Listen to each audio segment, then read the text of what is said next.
So I began doing shapes again.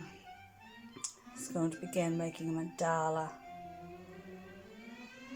and on black paper, and then all the colours start just mixing them in and washing them in. It looked like sand and soil, and it's a lovely gathering of dust.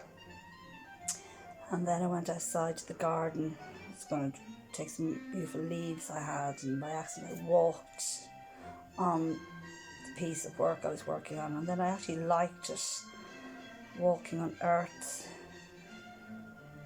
walking forwards, walking into my dreams and my visions, and I just felt it was quite poignant, if that's the word, having the boots, walking on the earth.